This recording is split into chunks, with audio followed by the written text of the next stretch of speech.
Okay, so in today's lesson we're going to look at elastic potential energy. Okay, do not get this confused with gravitational potential energy.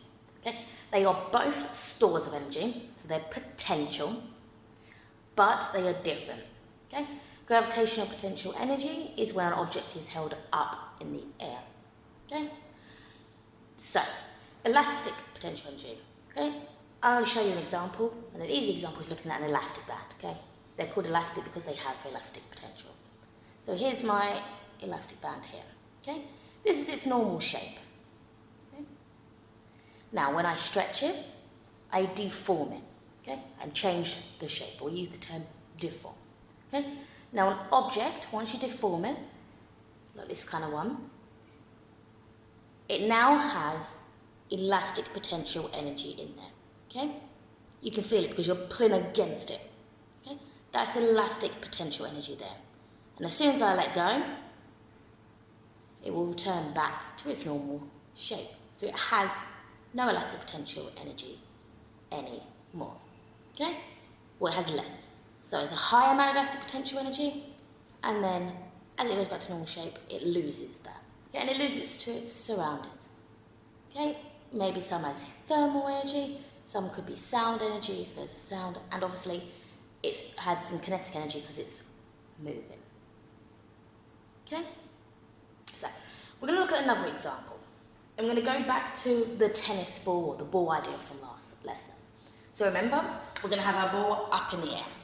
Okay, and you can do this at home if you have a tennis ball or a bouncy ball as well to see the actual difference here. So we have our ball here.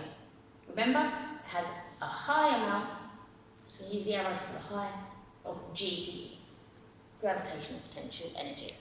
Okay?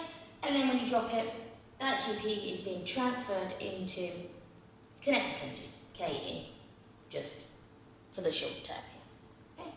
Now, when it hits the ground, the ball itself actually changes shape. Okay? If it's a bouncy ball, it's like a basketball, tennis ball, they will change shape. Now, it happens very fast, so you may not see it, but if you had a slow motion camera, you can actually see that. It changes shape, and then here, where it's at the bottom, remember, GP has been transferred to kinetic energy, and all of that has been transferred now into elastic potential energy. So, EPE for elastic potential energy. And remember, obviously, some has again been lost, like thermal energy and sound. And because it's changed shape, it's going to want to go back to its normal shape. Okay, so. Here, it's deformed. Deforms, okay? Because it's changed shape.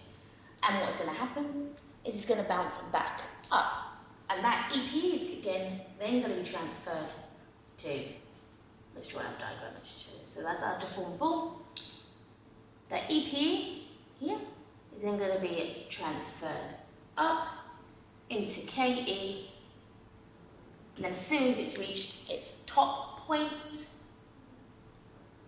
okay, and you can see I've drawn it a little bit lower, it has GPE. Okay, so elastic potential energy happens when an object, an elastic object, is deformed, it's changed shape. Okay, when it's at its maximum, so when I stretch that, that's when it's got its most elastic potential energy. Okay? And that decreases as it returns back to its normal shape. Now you can, like remember from last term, I believe in term 1, we looked at springs, you can go past some elastic limit, and once it's been deformed too much, then it does not return back to its normal shape.